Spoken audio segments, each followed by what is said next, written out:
Bharatiya Janata party के प्रत्याशी बुलंदशहर से श्रीमती दीप्ति मित्तल जी, सभी नगर पालिका और नगर पंचायतों के अध्यक्ष पद के प्रत्याशीगण और बुलंदशहर में भारी संख्या में उपस्थित भाइयों बहनों, आज नगर निकाय चुनाव की दृष्टि से मुझे बुलंदशहर की इस ऐतिहासिक धरती पर आने का सौभाग्य प्राप्त हुआ है। भाइयों बहनों, ये बुलंदशहर जनपद का सौभाग्य है कि मां गंगा और मां यमुना दोनों का बराबर सानिध्य इस जनपद को प्राप्त हुआ है। त्रेता युगीन अपने पौराणिक और देश की आजादी के आंदोलन में अपनी ऐतिहासिक पृष्ठभूमि के लिए यह जनपद जाना जाता है। साथ साथ यहां पर अपनी पोल्ट्री उद्योग के लिए भी इस जनपद ने वैश्विक मंच पर एक नई पहचान बनाई है। आज मुझे नगर निकाय चुनाव में, द्वितीय चरण के चुनाव में होने वाले बुलंदशहर के विभिन्न नगर निकायों के भारतीय जनता पार्टी के प्रत्याशियों के समर्थन में आप सबके आशीर्वाद के लिए आज मैं यहां पर आया हूं। मैं आप सभी बुलंदशहर के नागरिकों का इस अवसर पर हृदय से अभिवादन करते हुए आप सभी को बुद्ध पूर्णिमा की अपनी मंगल में शुभकामनाएं भी देता हूं। भाइयों बहनों,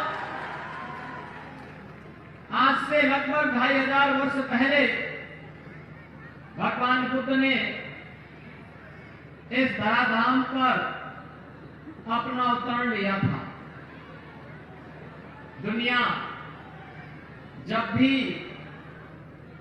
अहिंसा, शांति, करुणा और मैत्री की बात करेगी, भगवान बुद्ध का स्मरण उन सब के लिए एक नया मार्गदर्शक होगा।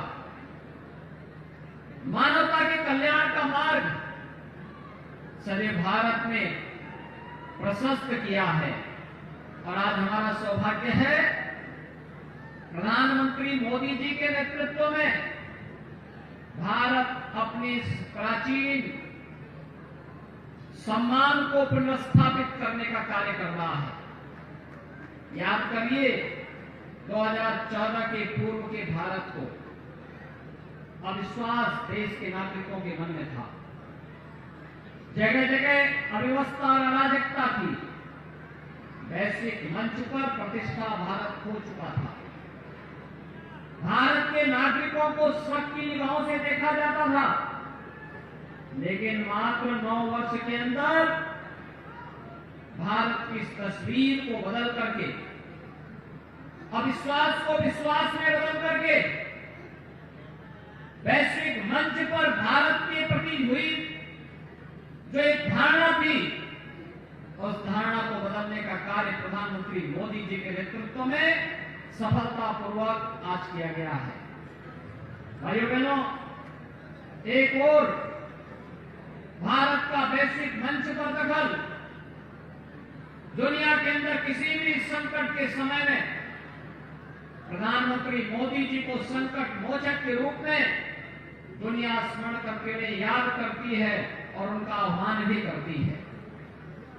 दूसरी ओर पिछले 9 वर्ष के अंदर भारत के अंदर हुए विकास के तमाम कार्य, हाईवे, रेलवे, एयरपोर्ट का निर्माण, रैपिड रेल का निर्माण, मेट्रो, हर घर नल की योजना, हर जनपद में मेडिकल कॉलेज निर्माण के कार्यक्रम, ये सभी युद्ध स्तर पर चले हैं। समय सीमा के अंदर कार्य पूरा होते हुए देशवासियों को, प्रदेशवासियों को इसका लाभ प्रदान कर रहे हैं।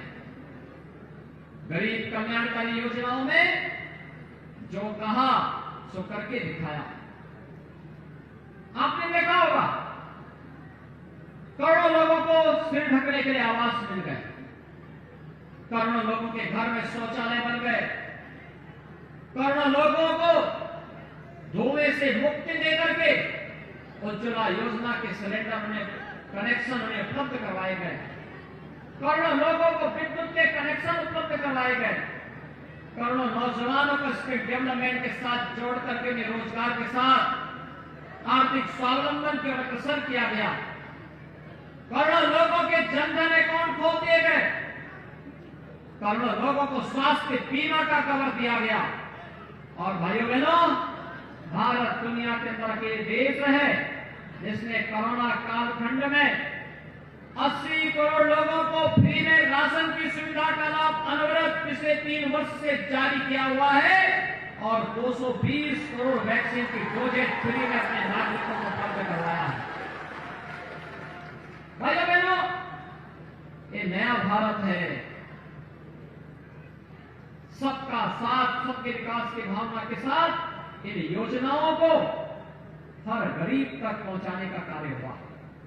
हमने किसी की जाति नहीं देखी, किसी का मत और मजहब नहीं देखा, हमने तुष्टीकरण भी नहीं किया, लेकिन भारत के प्रत्येक नागरिक और प्रदेश के प्रत्येक नागरिक के सशक्तिकरण के लिए कदम उठाया। एक